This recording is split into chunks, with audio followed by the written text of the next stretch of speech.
बलूचिस्तान पाकिस्तान का सबसे बड़ा कुदरती वसाइल से माला माल सूबा। अगर ये बलूचिस्तान का खजाना है तो फिर यहाँ के लोगों को इस खजाने से खुशहाली क्यों नहीं मिल रही?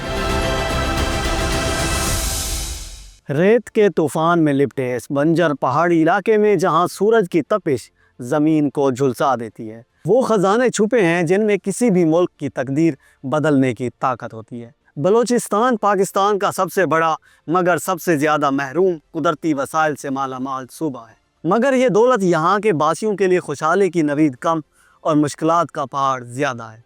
आखिर ऐसा क्यों है कि जिस ज़मीन के नीचे अरबों डॉलर के ख़जाने दफन हों, वहाँ के लोग बुनियादी सहूलियात से महरूम हों? चाहे के तपते रेगिस्तान में वाक़ रेकोडिक की ज़मीन के नीचे छुपे खजाने की कहानी ने जहाँ बैनुल अक़वामी कंपनियों को अपनी तरफ खींच लिया है, वहीं ये मकामी लोगों के लिए एक और सवालिया निशान बन गया है। जब 2022 में पाकिस्तान और बैरेक गोल्ड कारपोरेशन के दरमियान मुआहदा हुआ तो हुकूमती बयानात में ये ज़ाहिर किया गया कि बलूचिस्तान को उसका 25% हिस्सा मिलेगा, मगर बलोच कौम परस्त जमातों का एतराज़ था कि ये 25% महज एक दिखावा है। इस मंसूबे ने सवाल को जन्म दिया है कि अगर बलूचिस्तान को वाकई 25% हिस्सा दिया गया है तो उसका असर मकामी तरक्की पर क्यों नज़र नहीं आता? बलूचिस्तान में मादनी वसाइल का एक और मरकज़ सैंडेक है, जहाँ चीनी company MCC metallurgical corporation of China सालाना लाखों टन तांबा, सोना और चांदी निकाल रही है। 2022 में यहाँ से तकरीबन $400 मिलियन की बरामदात हुई, मगर बलूचिस्तान की आवाम को इससे क्या मिला?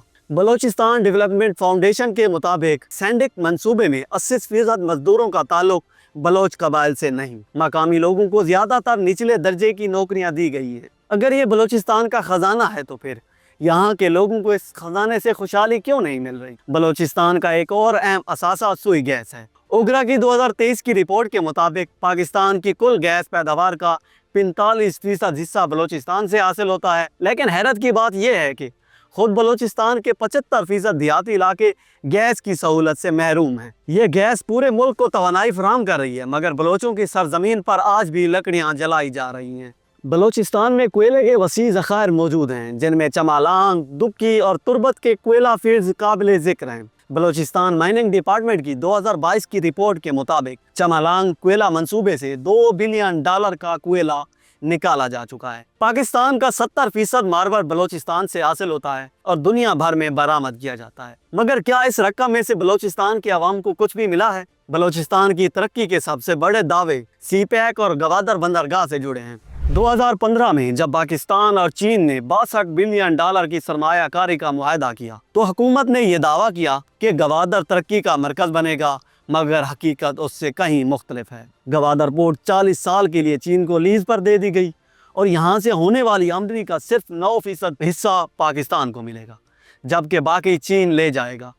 क्या पाकिस्तान के लिए इतना कम हिस्सा लेना वाकई एक अच्छा सौदा था? गवादर में रहने वाले लोग जो रोजगार की उम्मीद लगाए बैठे थे, आज पानी की बूंद बूंद को तरस रहे हैं। बलूचिस्तान के इन वसाइल की हिफाजत के लिए बड़ी तादाद में सिक्योरिटी फोर्सेज तैनात हैं। मकामी लोगों का कहना है कि इन फोर्सेज की मौजूदगी से वो खुद को यहाँ मेहमान महसूस करते हैं और अस्करियत पसंद गिरोह इन शिकायत को अपने हक में इस्तेमाल कर रहे हैं। इस्लामाबाद में बैठे पॉलिसी साज और सरमायादार इन मंसूबों को मुल्क की तरक्की का जीना करार देते हैं और बलूचिस्तान के लोग इन मंसूबों को अपने वसाइल की लूट मार समझते हैं।